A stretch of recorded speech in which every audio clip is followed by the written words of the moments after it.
everyone, and welcome to the One Soccer Nation podcast. I'm your host, Kareem Rae. Today, I'm excited to be joined by a special guest, Sean De Palma. Sean, thank you for being here. To kick things off, could you please introduce yourself to our audience? Well, I'm Sean De Palma, as you introduced. I'm the Director of Parks and Recreation for the beautiful city of Brownsville in the great state of Texas.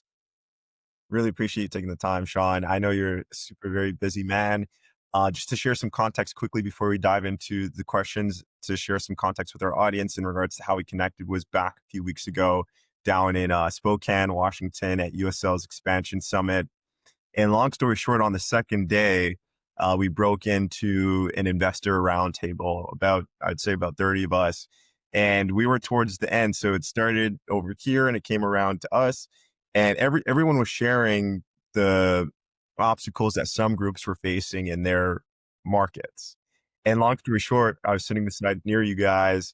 And I remember this exactly. Tino, towards the end, had stood up and shared that Brownsville was in a very unique position and that you guys were going to remove two obstacles that other groups were facing majority of. And one was that the city of Brownsville, Texas is on board and wants to bring professional soccer. And then the second thing was that there was city-owned land. So those are the two big ones. Sean, I'm not too sure if you'd shared anything as well, but I remember Tino for sure had shared that. But it was music to my ears, and I wanted to, I asked more questions because I was sitting beside you guys. But an amazing opportunity. So that's how we connected. Yes, and one, it was a pleasure meeting you there, and I think the USL did a wonderful job with creating a summit for educational component, networking components, and not simply trying to do a sell of a league. And I commend them for that. Additionally, when we did some of the breakout sessions, and I was hearing the challenges that different cities, and I'm not going to really go into the particular cities, those ownership groups uh, did express two huge hurdles at the very beginning of their process to becoming a professional team in their prospective cities, which was one, getting buy-in from elected and officials with city leadership, that component. And then the other hurdle was finding land where they're going to build their home for the professional team that they're bringing to their prospective cities. And here in Brownsville, being a bi-international city, we're right on the border with Montemoros, just south of us in our sibling uh, uh, country, which is Mexico. And so we're in a unique position because hurdle number one of getting the buy in from our elected officials and our city leadership is not a hurdle at all. It's actually a gateway that's being opened up. To anyone that's coming to bring something positive, beneficial, and a true impact, have true impact to the city of Brownsville, such as a league like USL that has a professional football or soccer organization that can bring a professional team here. So we're a gateway to welcome people in, to see if there's a relationship that we can build. So that's hurdle number one, that we already are in a unique position to overcome of what was expressed at that USL summit. The second thing is land. The city of Brownsville has a amazing facility called the Brownsville Sports Park. Very simple name, but it says it all right in the name. In that sports park, we have 9 natural turf soccer fields. We have 5 softball, baseball diamonds, a pump park for BMX biking, basketball courts, 2 playgrounds, a skate park, and several sand volleyball courts. And then we also have a stadium that sits about 4,200 people. And that stadium is dual purpose, multi-purpose. So we host concerts in there right now with a portable stage. We host it's American football, high school level, and then and below with Pee Wee and so forth, and then we also host soccer tournaments in there, and we've even recently beefed up our our venue usage there at the stadium to hold luchador matches where we put down a hard floor onto our artificial turf field there, and then we build a ring. Bring in a professional ring, and we have luchador matches there.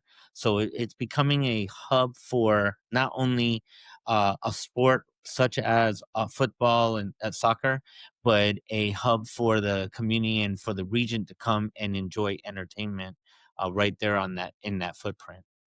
Absolutely.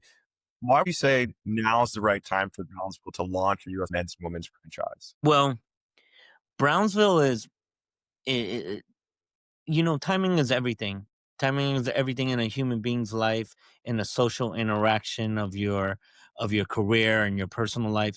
But timing is also everything when it comes to municipalities, to cities, and it's our time. Brownsville is in the midst of a renaissance season, a renaissance period, and that renaissance is innovation, expansion, growth, and the ability to really harness that strategically. And when I say that, we have LNG building out in our port. So our port of Brownsville has one of the largest inputs and exports of natural gas. We also have our neighbors to us, adjacent to us, which is SpaceX and the space exploration component. We also have a huge expansion in technology businesses. So we're ranked, I believe it's number 4 in the nation for technology job growth. I'm not sure of that, and I know we're ranked number 2 in Texas for that type of growth in that sector. So if you see, we're growing. We have Amazon already building out here. So our Amazon Prime is gonna just step it up, another notch. We have several different multi-purpose or multi-discipline industries that are moving into town and building out here. We're getting another gateway into Mexico, specifically for commercial commerce to move.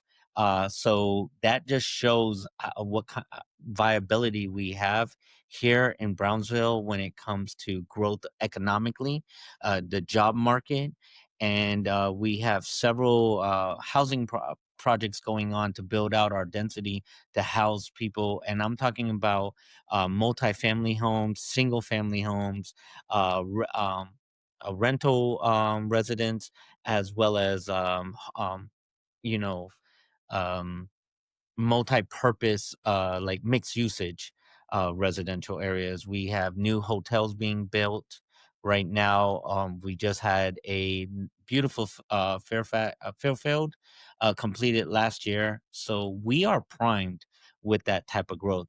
And in the city itself, as a municipality, we're spending tens of millions of dollars on infrastructure improvements, water projects, stormwater projects, road projects.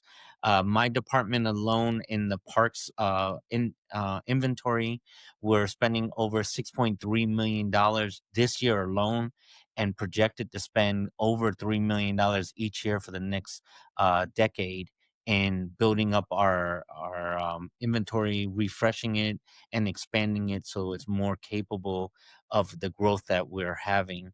Our city is roughly 200,000 is our population by census, but being the queen of the RGV for the Rio Grande Valley, we get a lot of transit daily from throughout the valley.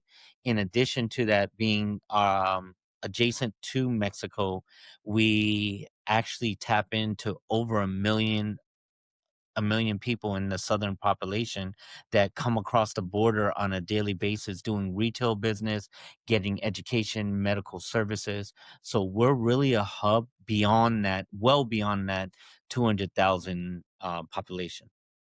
Amazing. I mean, this whole math is 1%, a million times 1% equals 10,000 fans, 10,000 tickets being sold a game potentially.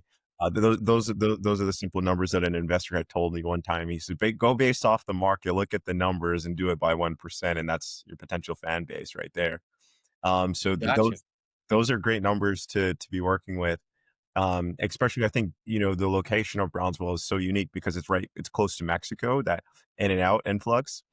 And then there's just so much exciting things going on in Texas. And one of the comments that I've heard recently is, um, I forgot it now, but it's something like everything in Texas is bigger, something like that.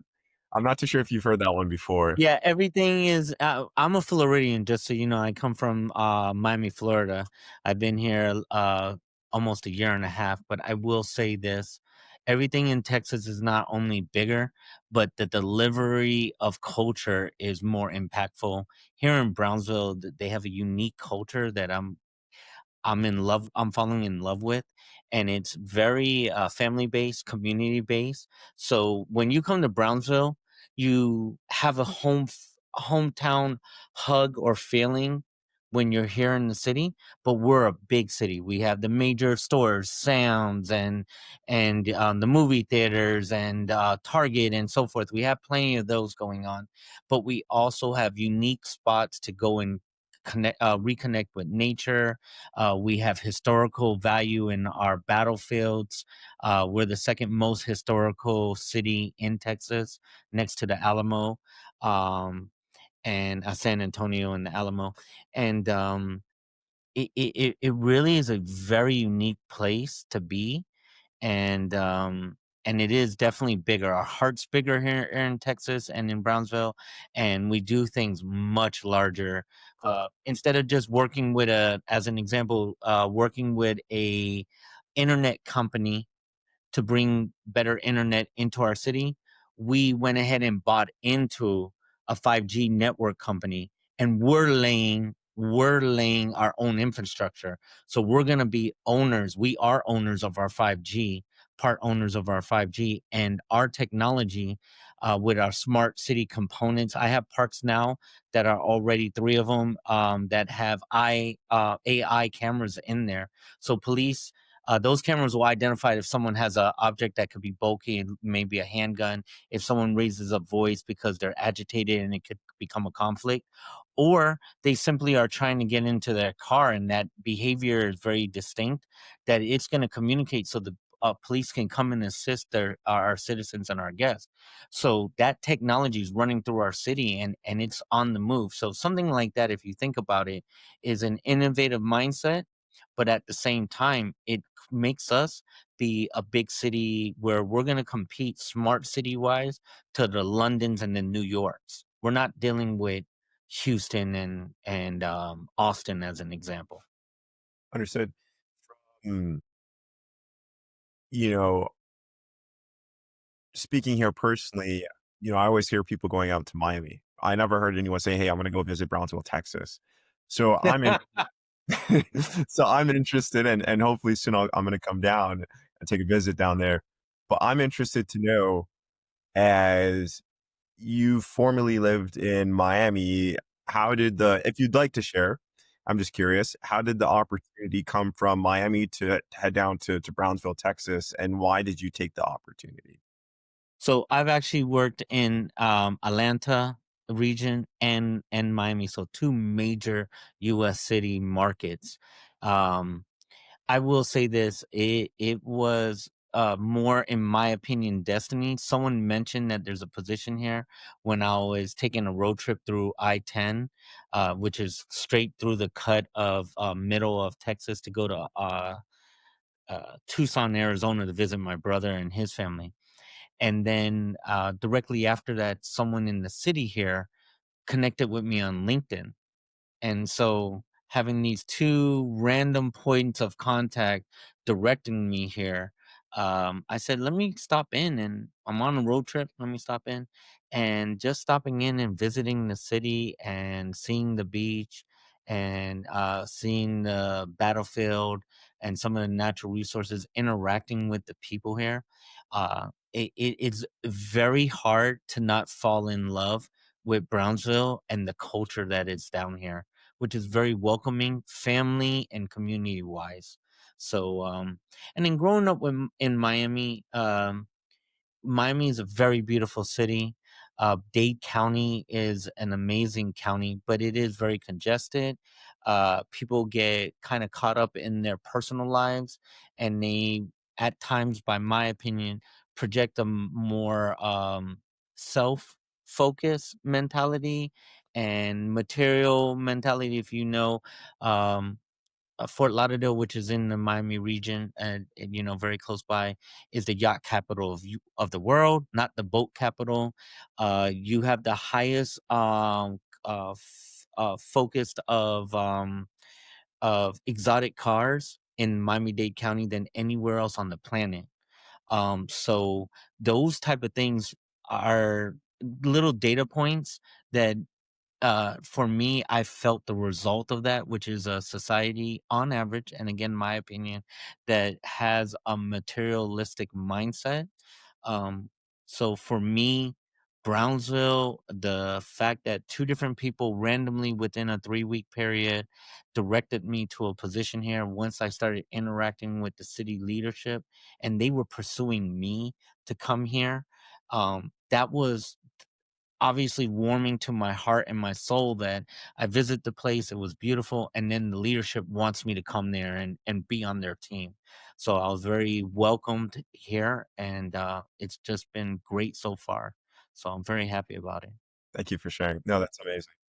Um, and kind of like two completely different worlds, Miami and Brownsville. Oh, yeah. Yeah. But the heat, don't worry. The temperature, the heat, and the palm trees are the same. Got You can close your eyes, open them, you'll be hot, and palm trees around you in Miami. Close them, you open your eyes, hot, and palm trees around you, and you're Brownsville. Don't worry about it. well, I can't wait to see it.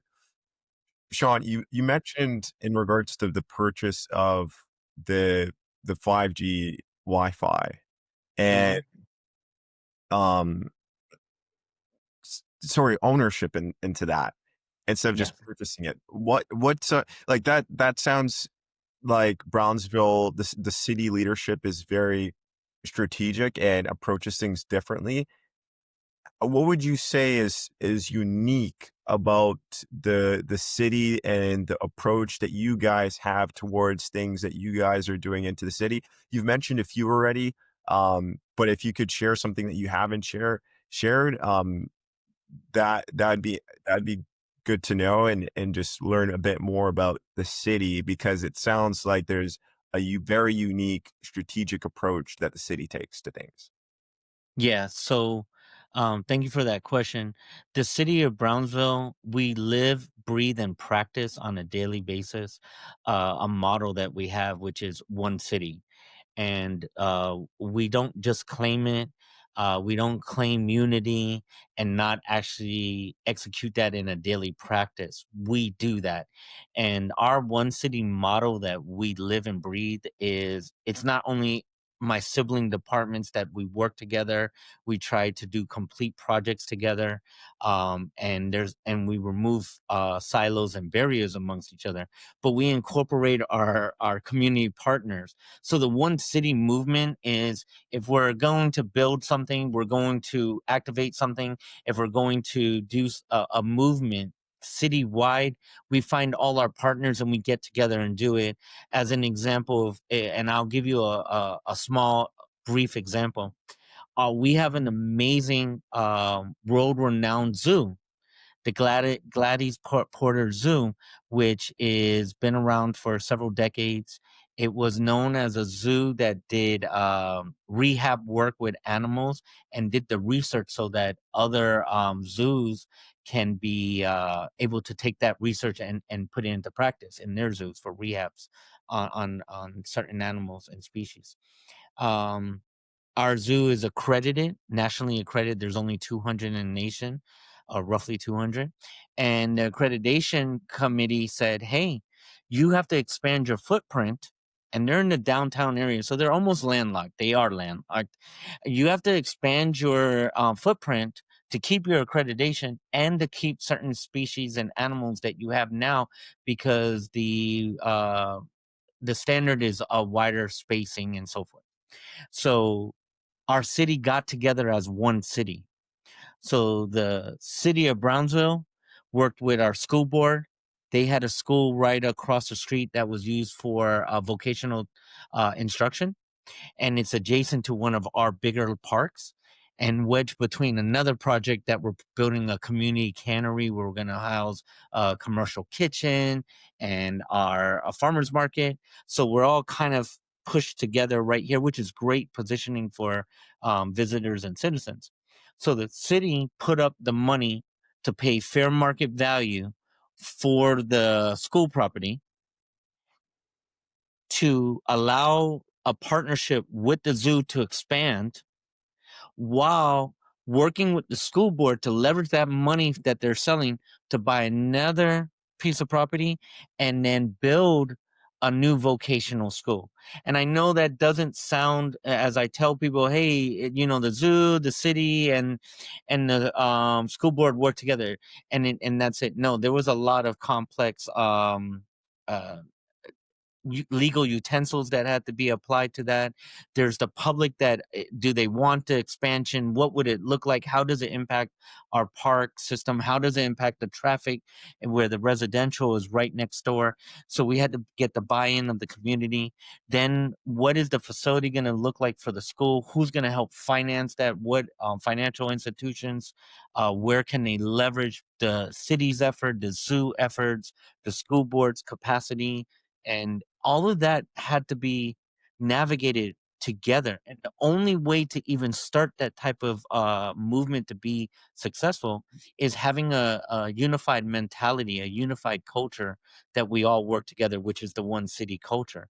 And that is a prime example of when I was in other cities and other municipalities, with my 25 plus years of public service as a professional. I've seen smaller, less complex tasks fall to the wayside because getting people to the table was difficult. Getting to people to the table with a mindset of being unified and working together was almost impossible in a lot of cases. But here in Brownsville, it's a cultural thing. We are one city. We function as one city. As a department head, when I want to go in and we're addressing a park that needs investment, hasn't been invested in for several years by the prior administration, I don't just go in there with my staff and overwork them. We bring in the roads crew from our public works to help us with the driveway. We bring in our health department to help us mitigate any challenges with water and our retention areas. We bring in our internal services to help us with the roof of a canopy. Our finance department knows about the project. They sit at the beginning of the project to help us make sure that the purchasing is going to run in a smooth, efficient way. We bring in our building and our permitting department. So because we're going to apply for a permit just like the citizens, because even though we're the city, and go through that process with them, and we work as a team from the beginning to get these projects done. And that again is the one city culture that we live by and we practice every day. That's amazing. That reminds me of us, One Soccer Nation. So when I was learning more, yeah, when I was learning more about Brownsville, I seen that one city, and I just thought about One Soccer Nation right away. Like there's this alignment between us, right? No, but no, that's truly amazing that you guys are able to bring everyone to the table and move things across the line. That's what counts. It's what's important. That's what makes things move. So to hear that is so refreshing. I've only had experience with one city in another market with a different city, and it was my first engagement, and it was it's a bit different from what's going on in Brownsville. So again, it just circles back to that investor roundtable, right? I think everyone had made a comment like, "Hey, can we switch to your market?" Well, that happened in that breakout session. I was in the breakout session before the wrap up, and I had owners group, the husband and wife, and then there was another husband and wife. The two couples, the four of them were owner group of a club in a major U.S. city. and they were talking about the challenges. They got so fed up dealing with the municipality that they went and bought private land, and they're doing it all the whole lift, and it probably is going to take longer, and it's not going to be as viable as it could have been with a really healthy relationship with the municipality. And when I told them, no, that's not how we function in Brownsville. We function where we're looking to partner. Now, does that always have work out? No. And is that partnership what both parties expect at the beginning? It evolves to something else at times, yes. But we are open and looking for partners to create that one city model, and that's our mindset. And as I was telling them, they were like, "We wish we came to you guys," and that's again why we I feel Brownsville is poised right now in this era of history to grow and really fulfill our destiny when it comes to being in a renaissance era with a professional team, because our citizens deserve it. Our children deserve to go to the grocery store and see their heroes wearing the same jersey that they're wearing of that hero. They deserve that, and that's what we're looking to obtain for them and for the community. Absolutely. You know, the Brownsville reminds me of a market like New Mexico United. What I've heard of New Mexico United is, um, there was nothing. There was no entertainment in regards to sports. No top 5 sports leagues, no NFL, NBA, no MLB, no NHL, no MLS. And New Mexico United came in and created a splash and created a great community asset that thousands of fans got behind, and that's kind of like the only major sport there in that market from what I know. And there's a few other markets across the US that are like that, that have a USL franchise, that's the main thing. And that's what I'm seeing here in Brownsville, Texas, that this will potentially be the only main sport for fans to get behind and support and be a part of and create history. Well, I think you're right on the money, and I think it does align with that. So, being in the profession for over 25 years and being from major markets such as Atlanta and mainly Miami. In Miami, the challenge is they brought a football team, a soccer team, but they can't fill the seats, and so can't the Miami Heat, so can't the Miami Dolphin. They cannot fill the seats because there's so much competition of activities to do, even though that market is over 3 million people, and not even accounting for the neighboring county that's another 2 million people. So in that region you have over 5 million people. uh, they can't fill the seats because there's so much to do and so many options. It's like going to a buffet, and even the best cream cheese ever made or the best steak ever cooked can be on that line at the buffet, and only a few people that want to try a steak out are going to grab it. Where here in Brownsville, um, we want a professional team where we desire it, so we're going to really support it.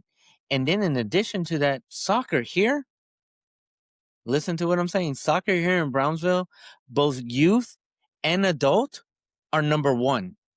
So in other markets, when you go to the rec ball, basketball for adults are much, or flag football are much more active than adult soccer.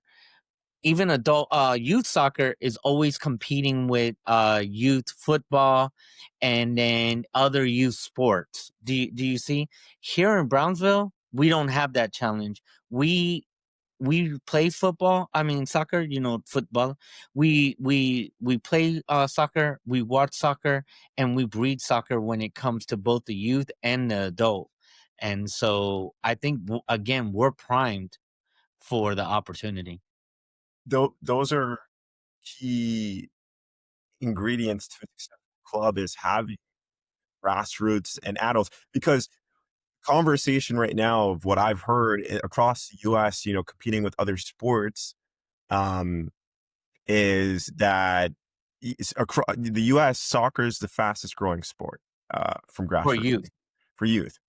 Yeah, And soon, what needs to happen is that those kids need to grow up and be adults, and then have kids, and then pass down the soccer, and let that repeat itself enough times to the point where hopefully eventually the MLS surpasses NFL, for example. as in yes.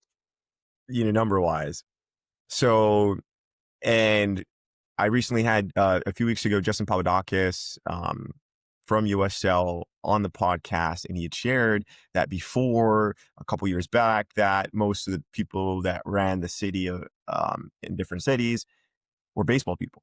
And now, what's going on now? They're it's changed. Some of them are now soccer people, which helps with pushing the ball forward with bringing a professional soccer franchise to the market, to their city. Right. That helps tremendously. So the key ingredients that you had mentioned that's already there existing and in Brownsville, Texas, is massive because there isn't this heavy lift. It's everyone's ready to push the ball forward of support and be a part of it. They're waiting for it. They're hungry for it. Right.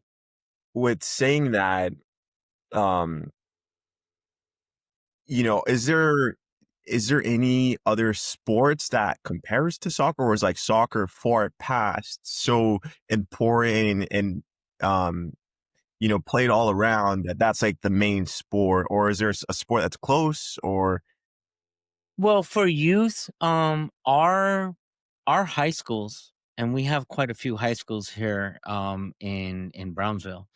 Our high schools, many of them have gone to states. Many of them have won state championships at their division, or been finalists at their prospective division.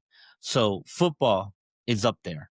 When it comes to baseball, we have three little league clubs. One of them has been around for over 60 years. They have titles upon titles. Some are state titles, some are regional titles, some are up in the finals of little league. So they it's well established. They know how to win in baseball, youth baseball. So we do have all these other American sports or traditional American sports, and they do well here. But keep in mind, we have 19 high schools. That tells you there's a lot of youth here. That our city's a growing city demographically when it comes to age. And then the other thing is soccer. Uh, yes, throughout the United States, youth soccer and rec ball is big in quite a few cities throughout the nation. A lot, often it's that way. But when it comes to adult leagues, soccer is king here in adult leagues. It is the premier of the sports that adults play. So when you get off of working at the wherever, real estate office, or the grocery store, or you finish up at your plumbing job or electrician job, you go home and you play soccer with your team. Now, is there softball, and we have a lot of softball? Yeah, but nowhere near that soccer. And that's, to me, very unique compared to other places I've worked in South Florida, in North Florida, in Atlanta, and in the Georgia region, is that adult softball usually kicks off, and then you have some flag football, then you have some soccer, and it kind of bounces around. Here in Brownsville, we have adult softball, but we have adult soccer, and it sits up there. And that just goes to show kind of what you were talking about. We have generational soccer players that don't end at youth, which is more common right now throughout the nation. So I think that adds another layer of uniqueness to our city when it comes to professional soccer. nice? Sean, I just want to track back quickly to uh, what we were just talking about, the story that you were sharing with the husband and wife that had shared that they're doing, they're buying private land. They weren't getting that much help from the city, etc., in the breakout groups. Quick comment on that on my side. I had a chance to hear from her as well, and maybe we were in that same group at that same time. I'm not too sure, but I had asked her a question. I said, "But don't you need the city to approve things, etc.?" And she was like, "Well, once we purchase or I forgot exactly what she said, but she basically just said, "We're gonna make a call, um, to someone from the city and say, 'Hey, we just bought land and we're doing this thing,' and kinda get their approval that way." And I was shocked because I was like, "What happens if they don't approve or they're not gonna push this thing through?" Then she was like, "Then we'll just sell the land," right? So they're not at a loss or anything like that, but I, um, I was shocked because that was the first type of story I heard along those lines. But again, to your point, this is why Brownsville, Texas is so exciting because of the support and willingness of the city. So, you know, for her, for them to do what they're doing was very interesting. It was the first time I've heard something along those lines. And again, to your point, what you were saying about viability, you do need to have that support from the city in order for the numbers to be good. Um, Yeah, there's a lot that goes into this type of project.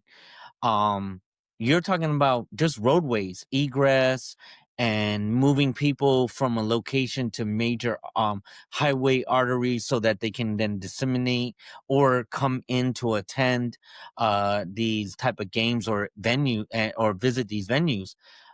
That's a big lift that can be just from the city that you're interacting with. It may be the city, the county, and even the state, because if there's a state highway and you need to exit to come off closer to your venue. So there's a lot of layers of partnerships that that ownership group is going to need to end up building those partnerships and working with those different entities. Things like water management. Are you trying to retain all your stormwater on your property, or are you trying to then retain some of it and disseminate some of it? What is the building code? What are the regional codes for water management? So there's a lot of technical logistics that go on with this. Does the property have enough power running from the power utility to power all those lights, power a facility of this size?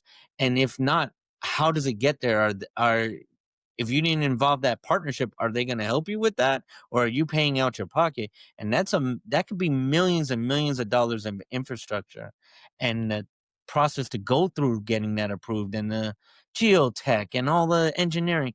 So I would always suggest that ownership group or any ownership group, one, go and build a relationship with the city that they're looking to do business with. And if that doesn't work out, come to Brownsville and we'll at least have a good conversation with them. Absolutely. With saying that, I wanna touch back to the land that you guys currently have for a potential franchise. How many acres of land is it, and what type of investment would be needed to do what you guys wanna do? Are you guys looking at, I know it's still at early stage, early discussions. Are you guys looking at doing a mixed-use development project, the whole shebang, or sports district, and, creating a place for people to work, live, and play?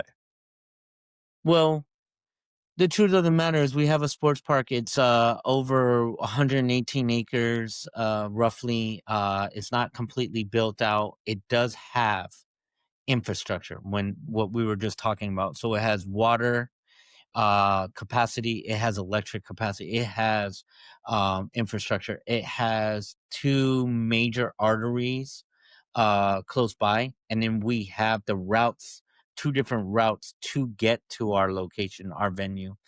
In addition to that, the city, we are in the business of hosting events there already, at large events of tens of thousands. So mitigating traffic, having people have to ensure that people have a great experience coming into the park and exiting after the event. We have experience doing that, and this is a prime location of that. We have a housing market that um, is being very active and growing right around that region of our location. So that's great. We're going to have built-in audience, and they're going to have an amazing amenity in their backyard. So there's a lot of win-wins here.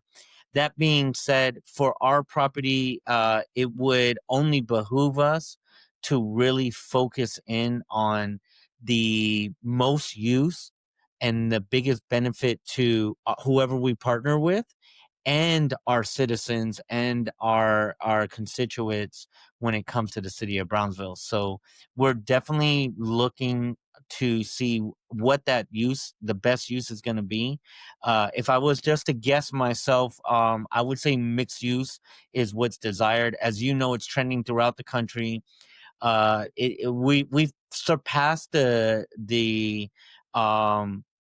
era of having single focus arenas that are all the way away from the city central area, out in some rural farmland that all it is a parking lot and a big dome. And we've seen that in Detroit and in other cities, and the major those cities and society has outgrown that single mentality of a single facility. So we're gonna look for the best for our city and for the long term of our city being strategic and innovative. And I would say, if I was to guess, it would be a mixed use um, purpose of this land that we have. Understood. If you could share, Sean, would it be redevelopment of the full 118 acres or part of it? It would all depend on what partner we're looking to do business with. Who are we building that relationship with? What is their vision? What's our vision? What is our constituents and our citizen vision of this public amenity? And how can we take those visions and kind of put all these ingredients together to have an amazing outcome? And so I would say right now we're in the earlier stages. To say one or the other would be very unrealistic. So we're definitely not closed minded to anything, and to us, the entire space that we have is a canvas of opportunity. Got it. To get context on the public, how does the public influence impact a project like this? Uh, for us and our culture and our mindset of being one city, it is they're going to be the drivers of this vision. We're mainly the support to get the vision completed for them. So buy-in, attendance, participation, whatever term of transparency anyone wants to use, our citizens are the ones that are sitting with us in this journey moving forward for the city of Brownsville.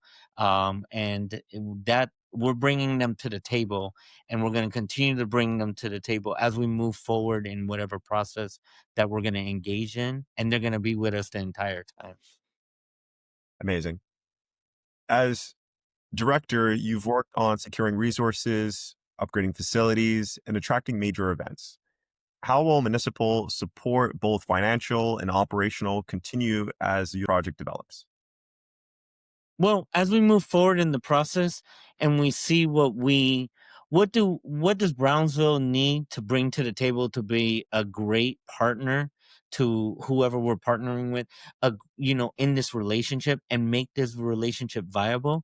Um, we're willing to do. We are a healthy city, both desire to be with a professional club and financially to understand that there's a bigger picture when it comes to quality of life and to economic development.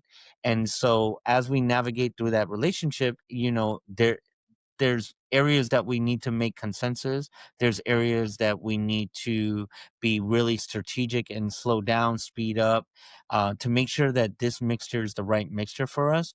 But I will say that of the time that I've been here, our leadership here, from the mayor to our city commissioners to our city manager, our assistant city managers, they are not afraid to really dive in hands on and take the factors and the components apart, put them together, and have open-ended discussions of trying to get to an answer or a result that we all win. And they're not looking to, and they have never shown me this, they're not looking to get over on somebody or be the winner in a relationship. They're looking to have a healthy relationship with a partner so that we all win. Again, back to the one city model. We want partners here in the city to be part of that one city, and then we have a one city success. Do you see? Absolutely, completely. And as mentioned, we're super aligned on that side. I mean, we're speaking the same language here. Um, Excellent. with saying that, offline, you'd mentioned this to me. Um, and I also wanted to just get this publicly as well. You've described Mayor John Cowen as a dynamic and strategic leader. What role does the mayor's vision play in driving soccer forward in Brownsville? Well, I'm gonna say something, and it's true. Offline, I did say that I have a lot of respect for our mayor. I've served in several different municipalities. I've actually worked directly for a strong mayor. Um, this John is just again, I can't using a word like amazing is actually a disservice to how he is and how spectacular and well rounded he is as a leader. His vision is not the vision of a pro team. His vision is not a vision of what the sports park is. His vision that I gather is getting the community's vision and making sure it comes to fruition. So his vision is actually the servant vision, not the master vision. He wants to ensure that we serve the master vision of the community and make sure that comes to fruition. So that's what I would say. That's what I gather as vision. It's been very consistent since I've been here, and he is extremely dynamic guy. So, and I hope you have a chance to interact with him because he's quite impressive to me. Absolutely. Yeah. Well, I'd love to have him on the podcast. I mean, um, this is our first, you're our first city official to be on the podcast, and we're looking at having more city officials come on. So definitely would love to have the mayor come on the podcast. That would be a great opportunity. And as well, come down and visit you guys down in Brownsville, Texas, and see everything that we've discussed. Um, I've been looking forward to it ever since we've connected. So it's on the list. Uh, Excellent. in regards to, major events, the US has just wrapped up the 2025 FIFA Club World Cup. Next year is the big one, 2026 World Cup hosted by Canada, US, and Mexico. 48 teams playing in all three different countries. And then 2028, you got the Olympics in LA, so more soccer being played, and then potentially a 2031 Women's World Cup in the US, potentially. So there's going to be a lot of eyeballs, a lot of investments, a lot of investors, more fans, more eyeballs, more everything. And the World Cup is the most watched sport in the world by billions. Yes. We talked about time, Sean. You mentioned why this is the perfect time. I mean, with the next two major events coming up, how are you guys viewing it? The World Cup and the 2028 Olympics. Um, as a city, my opinion of what I gather, as a city, we want to bring the best of Brownsville. These major events that you're talking about, especially next year, which is an exciting time. Our neighbor to the south of us, Mexico, is hosting several of the tournaments and so forth.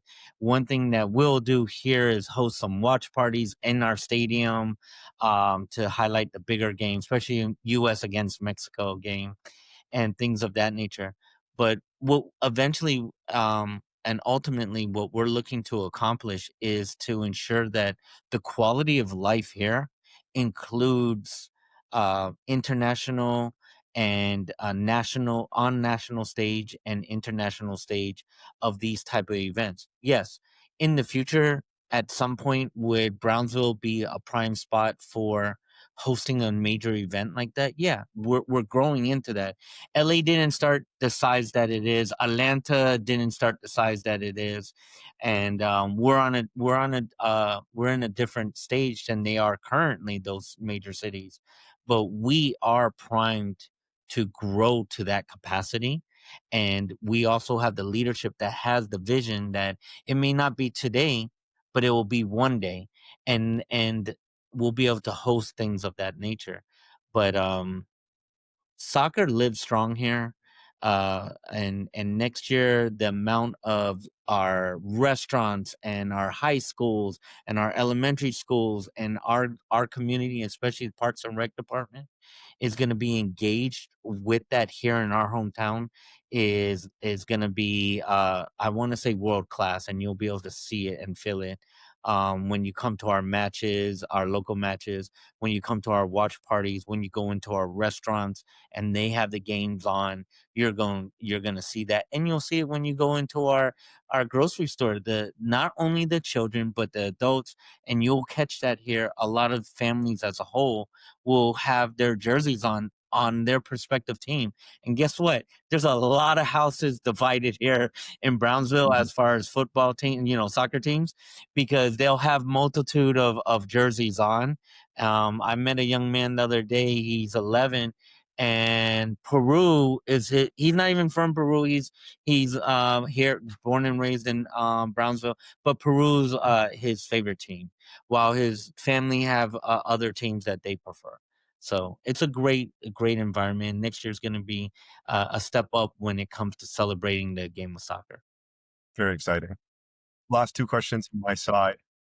With SpaceX growing port and now professional sports on the horizon, Brownsville is in a phase of transformation. How do you see the teams contributing to the city's broader economic development and quality of life? Well, like I mentioned, the city of Brownsville is we're in a renaissance period, um, and and this is a great thing for us. And I feel we're being very strategic of how we move forward to ensure that we live up to our fullest potential for the citizens and for Brownsville as we move through time forward. As far as a professional team, as far as dealing with a league, we're gonna see what that relationship pans out to be, but ultimately, we want to increase the quality of life for our citizens, and we want to increase the stability of our financial standing, not only as a city, as our commercial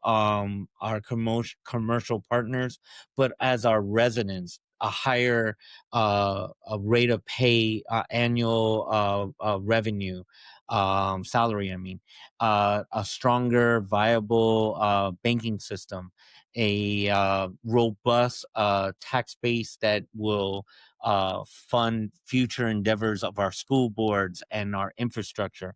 So, all of those components coming into play. So, whoever we bring in as a partner and we work that out with them, we are very confident that they're going to be successful, not only in delivering an amazing product, but financially for whoever invests. That ROI is going to be outstanding for them. But on our side, the quality of life is going to float up, but our economic strength is also going to excel. And we don't see any variation in that outcome for all parties. Absolutely. Last question.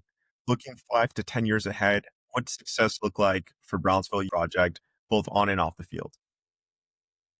For any league that comes in here, 5 to 10 years from now, as you know, any professional team, the first couple years, it's a transition. So it's difficult financially for the league ownership and the team ownership, but also for its partners to really grow with the team. But I foresee anybody that we partner with and bring a professional team in, I see in 5 years they're gonna be smiles on their face. In 10 years, they're going to have a grin that they can't even push down and make any other facial expression. They're going to be that happy because we are growing, we are welcoming, and soccer is going to thrive here. Any professional team that starts here, especially soccer itself, is going to thrive here. And the fan base is already built in, and it's going to grow from that point on. Well, Sean, this has been an amazing time to spend with you, to learn from you, to learn more about what's going on in Brownsville, Texas. Um, really appreciate the work that you're doing for your city, for your community, and truly inspired. With saying that, Sean, once again, I truly appreciate you taking the time for joining us on the One Soccer Nation podcast. Thank you very much for your interest in Brownsville.